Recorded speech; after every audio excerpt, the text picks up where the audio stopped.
computer organization actually refers to the logical arrangement of the hardware components and how they are interconnected. The meaning of this is that here in the computer organization, we will learn different components of a computer and how they are connected with each other, and how one program or one or set of the programs is actually executed in a system using the different components. Okay, so before going to the different components of a computer, first look at the report.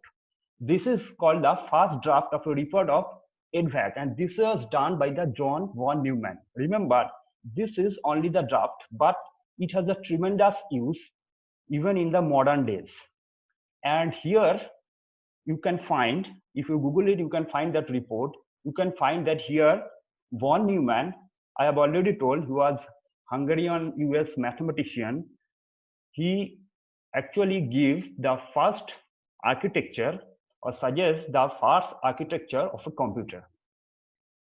And here you can see also that in that architecture, here you can see that was done with the help of the United States Army and the University of Pennsylvania. In this report, Neumann actually gives the architecture, basic architecture of an organized computer, and that is today is called the von Neumann architecture. Even today in the modern computer also, people are using this architecture. Also there are some architecture which are not von Neumann, and also there are some limitation in the von Neumann architecture. Still, for the basic architecture design, different vendors follow this von Neumann architecture. And this architecture was so powerful that at this time, I have already told, another mathematician, that is the Alan Turing, first give his abstract architecture based on this John von Neumann original architecture of the computer. Clear? So this is called the von Neumann architecture. See, in the architecture you can find out that this is the total computer system. Always remember, when I am telling about the computer system, when I am telling about the computer system, that means it may be your personal computer, it may be laptop, it may be mobile system, or any system in the workstation, anything. So in the computer, these are the basic components. The first component you can find here, that is total, is called the CPU, Central Processing Unit. That is called the brain of the system. This is the main thing here. Okay, and in the CPU we can find out here, that is called the control unit. In the control unit, and in the CPU, beside the control unit, there are ALU, that means the arithmetic logical unit, and the registers. What is the register? Register is nothing but the temporary memory where some execution, some data which computer will execute logically or arithmetically, it is temporarily stored in the register. Besides this type of register, there are some special type of register, and this special type of register is used for the execution of a program. Clear? Now after that, here comes the memory. And in the memory, you can find out that memory is connected with the CPU, that means the central processing unit. Okay, and there is the IO interface. What is IO interface? In the IO interface, that means the input output device of our system. What are the input output device? Input output device means that is your keyboard, that is the input device, monitor, that is one of the output device, printer, output device, scanner, input device, your hard disk, it may be input and output, CD-ROM, input or output both. So these are the different types of input device which actually we use in the computer. Then comes the memory. What is the function of memory? Last day I already told that whenever you want to execute any program, computer has to store the program into the memory. That is actually the function of the memory. Clear? And all are connected with the three types of buses. One is called the control bus, another is called the data bus, and another is called the address bus. Clear? Now the question is, what is data bus? From the picture, you can easily find out that it is connected with the IO interfaces. That means whenever the data is required, the data will go from the IO device through this data to the memory, through this data bus to the memory, and from this memory, data can also be transmitted from memory to the CPU or the ALU for the execution of the data. Then comes the address bus. What is the address? Address means, I will tell later, in the computer system, program has to be stored somewhere. Clear? And to access the data or the instruction from the program, processor has to know what is the address of that instruction. Without address, processor cannot access any instruction. Remember, whenever you are writing any program, processor will generate some address with the program. And without the address, it is not possible for the processor to access the data. Now this address is actually passed because IO devices has some address, memory obviously has some address. So this address should be accessed by the central processing unit for execution of a program. Clear? So that is the use of the address bus. From the address bus, address will go from IO CPU to the different components, that means the memory or IO devices. Next comes the control bus. What is the function of control? Control means, I have already told, whenever program will be executed in the system, some control instructions are generated or control data are generated. Example, suppose you are using two register A and B. Processor is using two register A and B for some operation. That means there is a switch which will activate A and B. That means the control signal for activation of A and B will be generated from this control unit. Activated means the bit will be 1. Deactivated means the bit will be 0. So for activation, this 1 and 0, this should be generated from this control unit. So this is the function of control unit, and this control, all the control signals will reach to the different components using this control bus. Now the question is, why it is called bus? Data bus, address bus, control bus, why it is called bus? Bus means, here in the figure I have shown here one line, but bus does not mean one line. That means a group of wires. Always remember, bus means a group of wires. Using that group of wires, control, data and address will be transferred. In those days in the US, because John von Neumann was actually from the US, in those days when most of the people travel through the bus, that means one bus can take more than one people, a large number of people. So large number of data, as it passes through a bus, it is called a control bus, data bus and address bus. So this is the basic von Neumann architecture.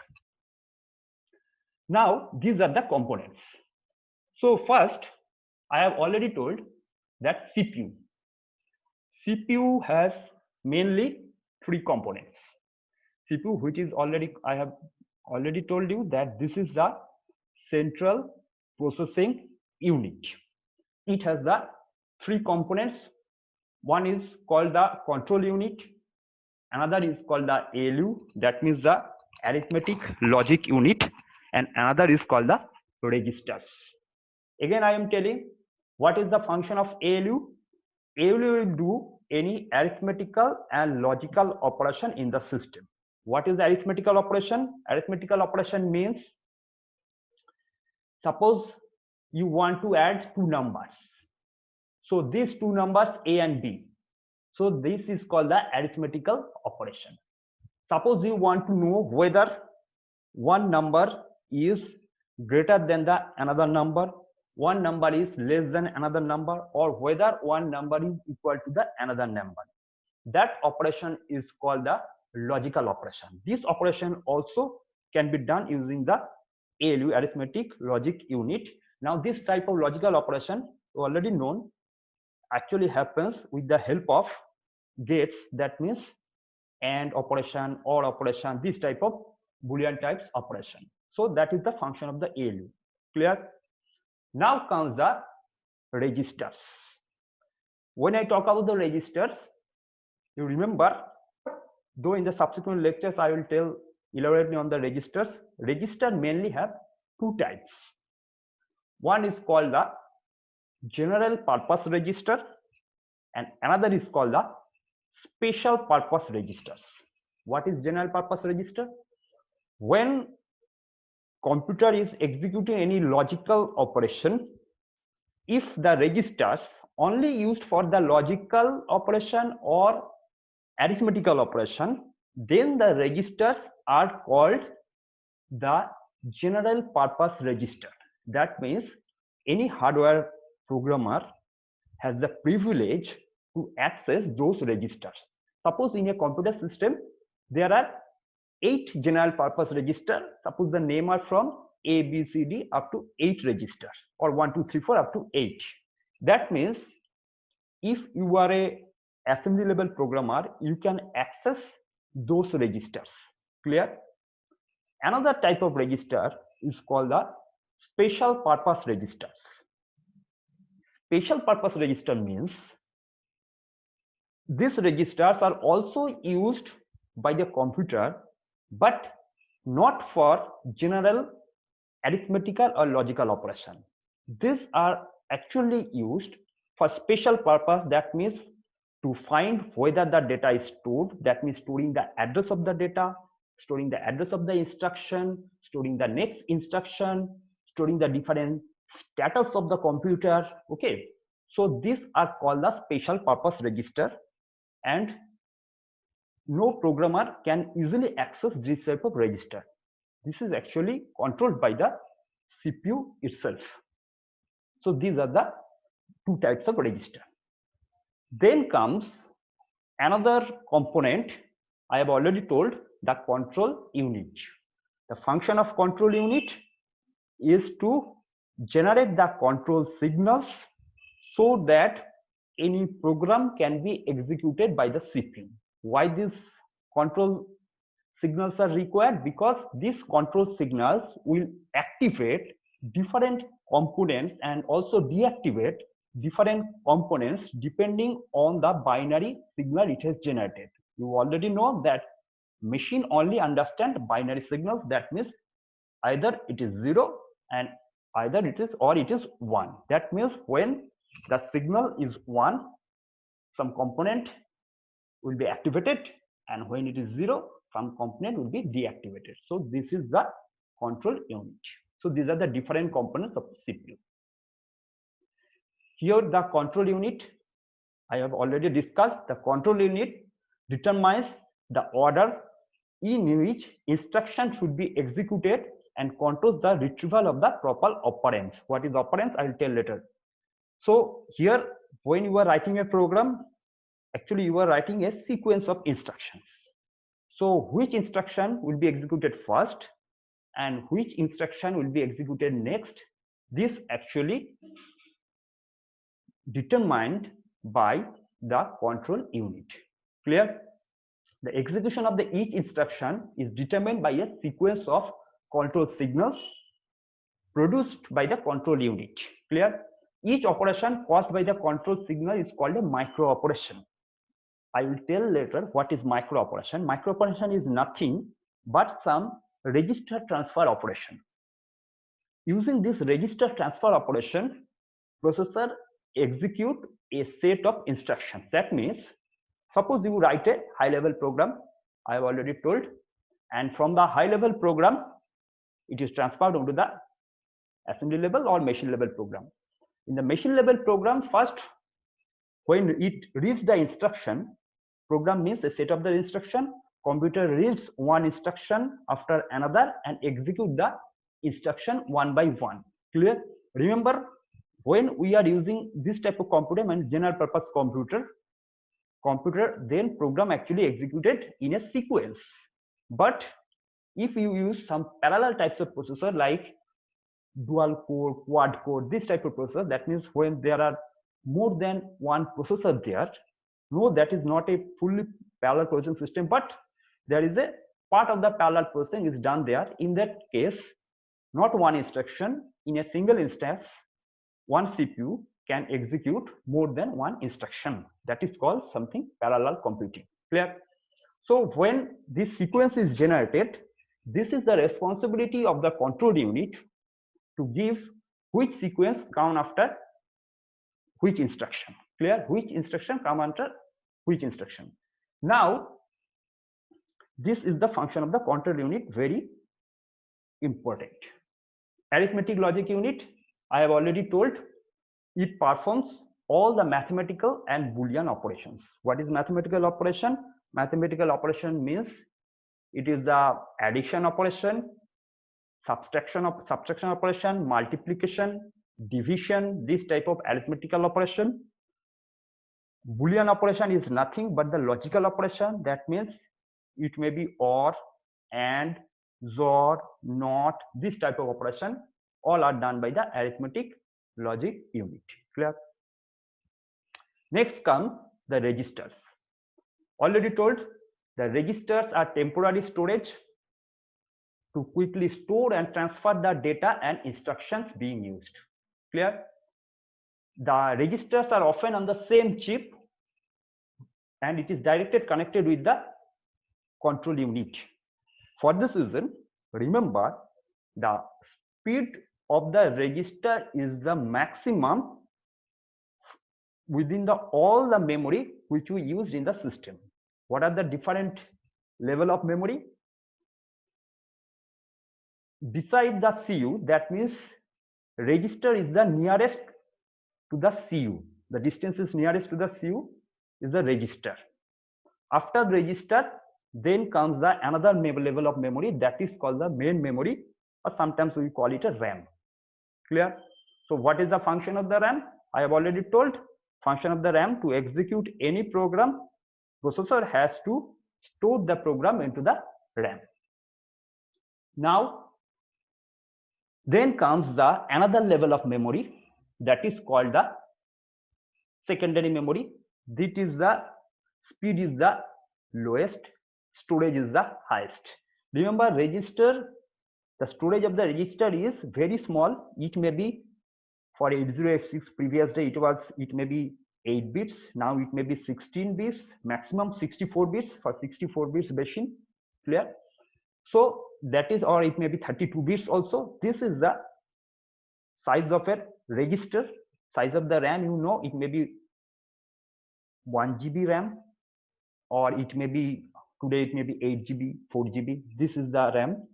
And you know the secondary memory, that is the highest, that is 120 GB hard disks. This is the highest.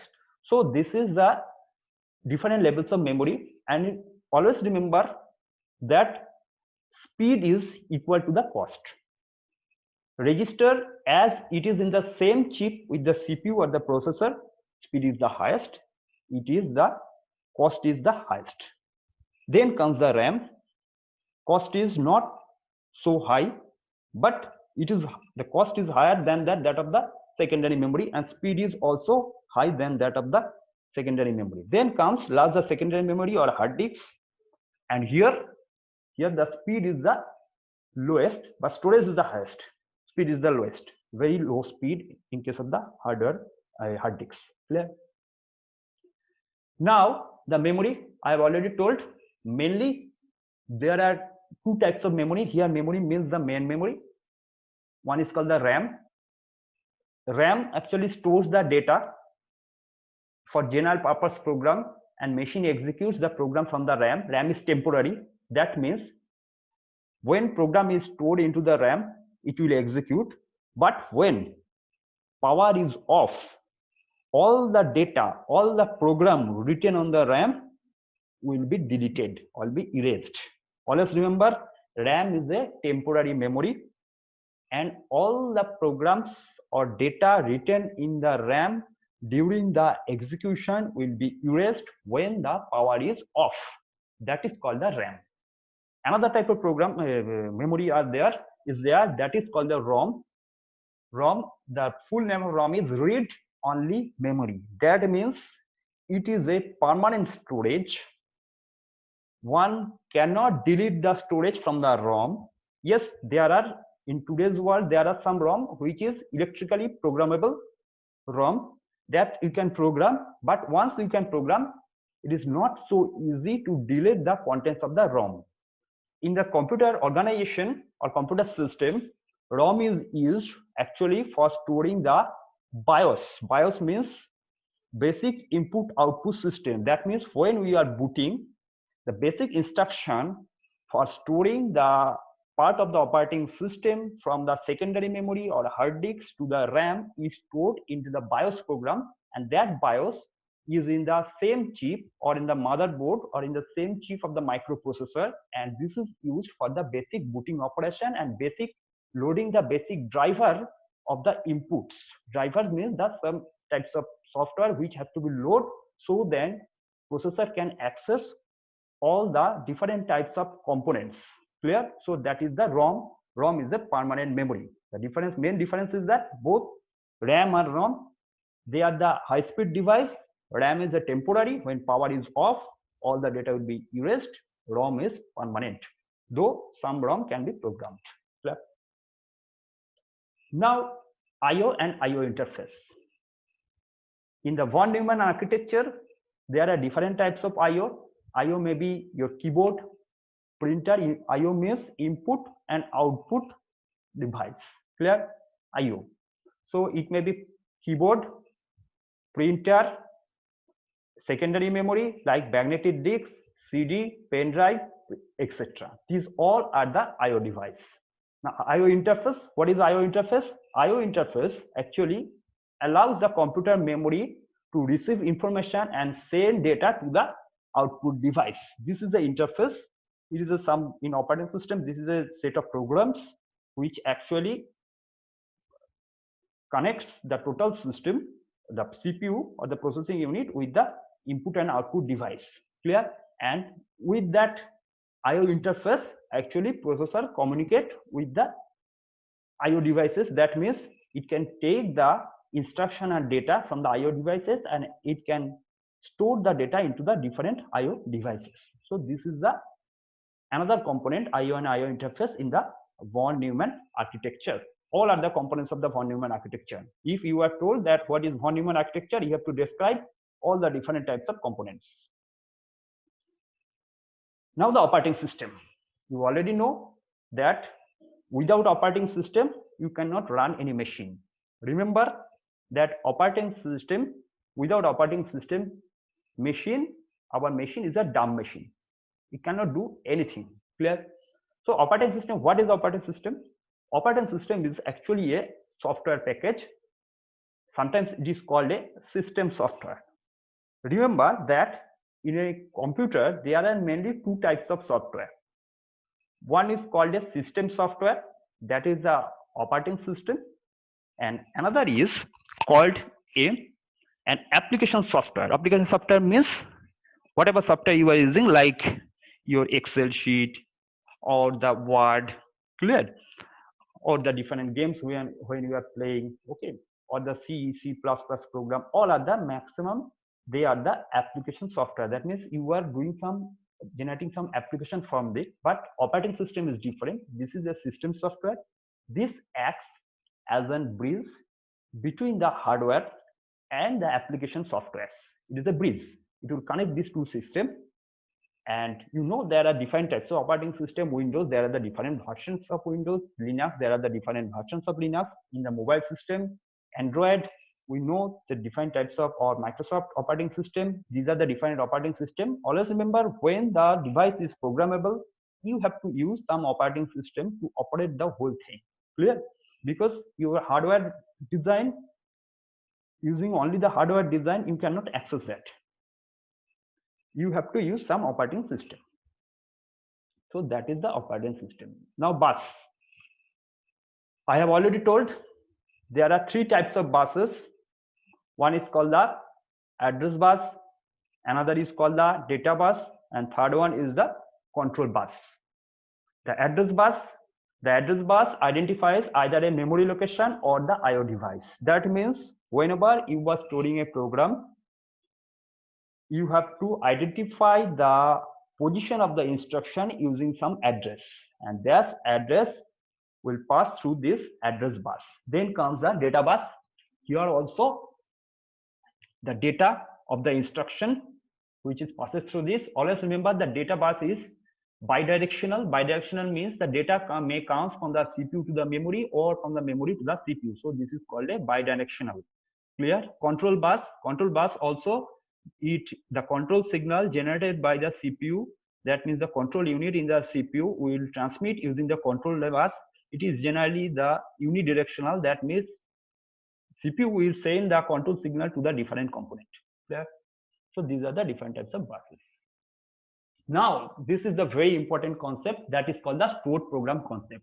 In the von Neumann architecture is based on the stored program concept, where instruction and program are stored into the same memory. In the previous day, there is no provisions to store the instruction and program both in the same memory. Here they only store the data, and here they program using connecting the different types of wire. When they want to change the program, they have to change the connection of the wires. After that, there has come from the concept of punch card. In the punch card, they write the program. When they want to change the program, they actually change the punch card. So there is no stored program concept. Von Neumann first gave the stored program concept. He told that it is possible to store the program and the data used by the program into the same memory. Same memory means here obviously the main memory, and the design is still used in the most computers today. So always remember, our von Neumann architecture is very important. So okay, kindly give your attendance in the chat box because only 10 minutes are remaining. Okay, now here that is the execution of a program.